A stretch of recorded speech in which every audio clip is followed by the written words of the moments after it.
Hello, and you're watching at this news hour with the news hour. I'm Gitana. Do stay tuned. I'll be back in a minute.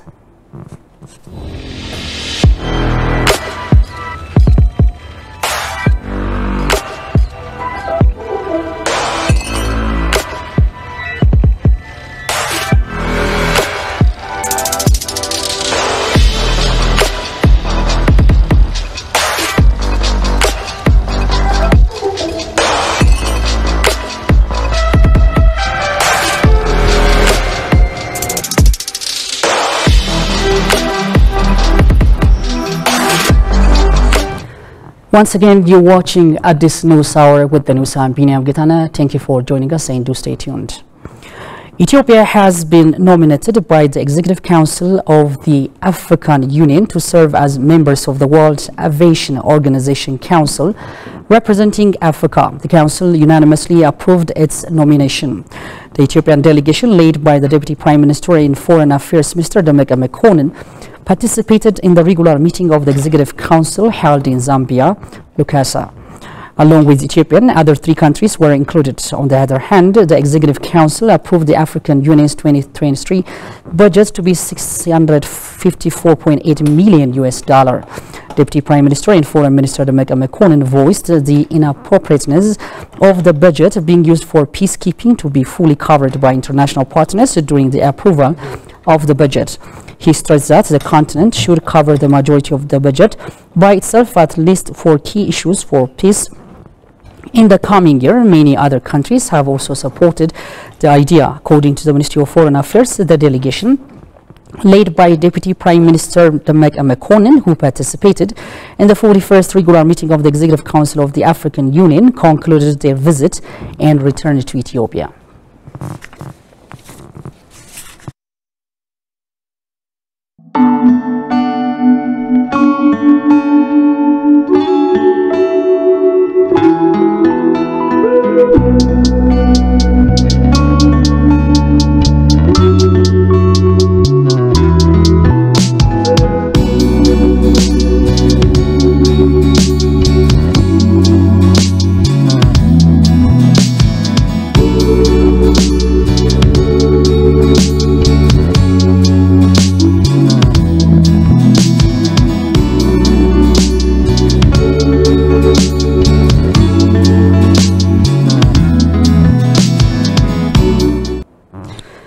The war in Ukraine will undoubtedly disrupt the global economy in many ways, including the dramatic rise in commodity prices, some of which are crucial for Ethiopia's economy.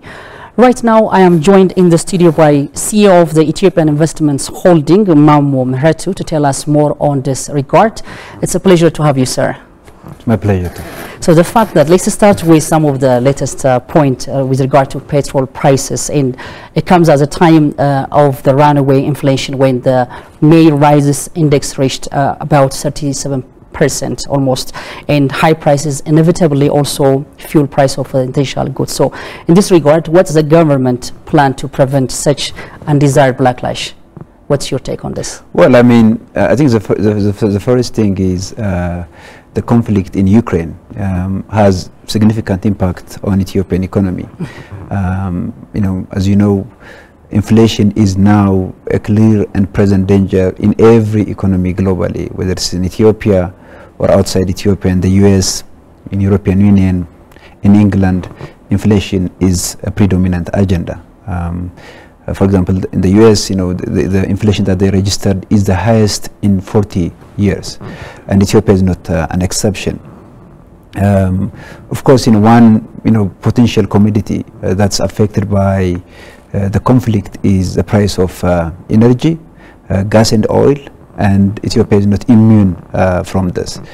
For example, last year, the Ethiopian government paid close to $1.8 billion to import fuel into Ethiopia. This year, the value of Ethiopia's fuel import is around $3.3 billion. So it has nearly doubled, and this has significant impact on our budget. So we need to make the necessary correction. In that regard, the most important measure that we are currently planning to do is to adjust the price of fuel. And even then, close to 75% of Ethiopia's fuel import is currently subsidized. We don't think it will have significant impact on inflationary pressure because in Ethiopian context, inflation is driven mainly because of food price. Although price of fuel has some impact, but predominantly inflation in Ethiopia is driven by the price of food and food-related items. So we think we can, in parallel, address the inflation pressure while reforming the fuel sector. Interesting. As a result of the war in Ukraine and what's happening currently, many economic activities have been vulnerable, and Ethiopia is one of the countries that is facing global prices with regard to the wheat, to the at the same time oil, fertilizer. So in this regard, so what is the impact that it has on the Ethiopian economy? In the meantime, what remedies has to be taken in the placed in order to avert such catastrophe? Yeah. I mean the conflict in Ukraine is a major geopolitical event. It has a significant impact globally, and Ethiopia is also affected. The main vehicle, the main instrument for its impact on Ethiopia is on the high commodity price. The price of grain, the price of fuel, the price of basic metals have dramatically increased, including the price of fertilizer. As you know, we import all our fertilizer needs from other countries, and because the price of fertilizer has nearly doubled, it has increased by almost 100%. It will invariably affect agricultural productivity. In terms of wheat production, as you know, Ukraine and Russia combined constitute close to 25%, sort of a quarter of the total wheat export globally. So whatever is happening there will have significant impact in Africa as well. And the government is taking a number of measures to really safeguard people who have low income from the impact of the crisis in Ukraine by, number one, increasing agricultural productivity, and number two, by providing direct support to those who are affected by the high inflation in Ethiopia. Number three, by allowing traders to freely import basic commodities within Ethiopia. And fourth, we are subsidizing the price of fertilizer in Ethiopia. We're putting close to 15 billion Ethiopian birr to subsidize the price of fertilizer, so that the impact would be somehow reduced on farmers. Mahmoud Mertu, CEO of the Ethiopian Investment Holding, thank you so much for your reflection. It's very great to have you again, and have a nice time. Thank you so much. In other news, the Ministry of Industry says the Green Legacy program has an immense contribution to alleviate the growing demand of raw material input in the manufacturing sector. The Ministry of Industry has planted seedlings in Hadiya Zone, Southern Nationalities and People's States, along with other government institutions. Johannes Fantaun tells us more. Ethiopia is undertaking an ambitious Green Legacy initiative to curb serious drought experiences in the country and build a resilient economy in East Africa. Minister of Industry Melaku Alleber, who participated in a plantation program, said that the seedling plantation program has paramount importance in meeting the need for industrial inputs in addition to the benefit it provides to combat climate change. The seedling plantation held in Southern region is said to be part of the fourth round Green Legacy initiative.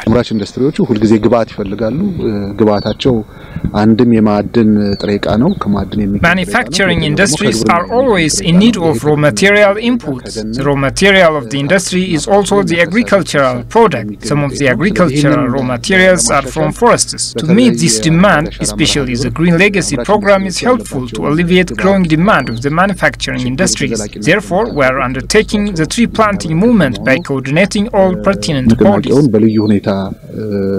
The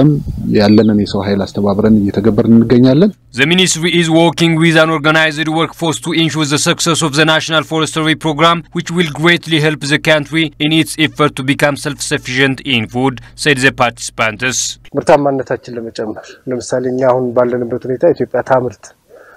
የሚል ዘመቻ ውስጥ ነው ያለነው This plantation program is important to increase the productivity of the country. As our ministry, we are working on the basis of let Ethiopia to produce.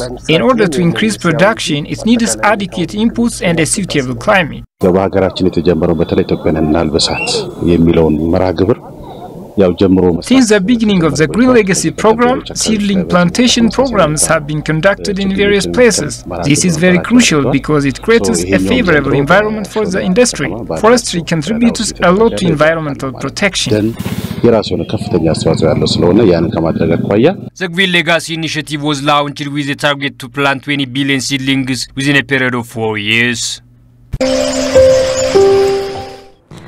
In other news, Ministry of Education Professor Birhanu Negga said producing qualified and competent educators has been a top priority of all educational institutions across the country. Kotebe University of Education graduated Sunday some 2,891 students trained in different fields of education. Speaking at the graduation ceremony held at Kotebe University of Education, the minister noted that the role of teachers and education training institutions is pivotal in order to tackle the ongoing difficulties in Ethiopia.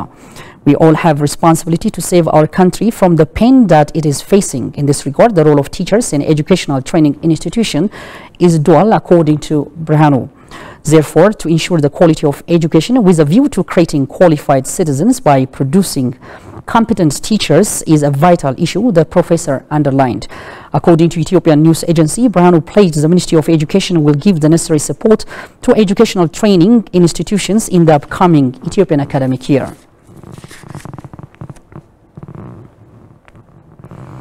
Meanwhile, Addis Ababa University Uganda Malawian PhD graduates underscored the need for African to achieve more collaboration in education and research to solve African problems with African solution. John Peter Obubu and Roger Makwanyi graduated Saturday from Addis Ababa University in the field of water management, specializing in aquatic ecosystem management.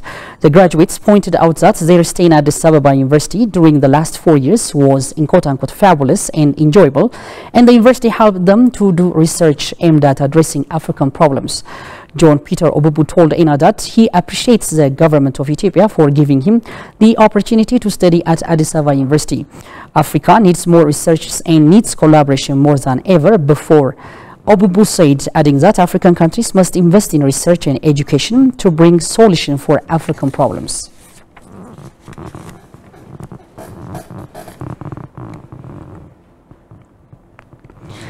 In other domain, the Ethiopian Civil Society Organizations Authority disclosed that over 2,000 civil society organizations have been registered following the proclamation amendment.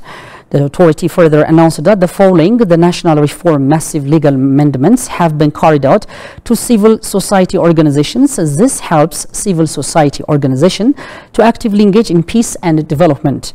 This remark came while the 5th Civil Society Organizations Forum is being held at Arba Minch. Shagoi Matau has compiled the following from ENA. The role of civil society organizations is crucial for national development, building peace and democracy. Director General at Ethiopian Civil Society Organizations Authority, Jimma Delbo, disclosed that the organizations are used as a catalyst, keeping the balance between the government and the private sector endeavors to ensure sustainable peace and development.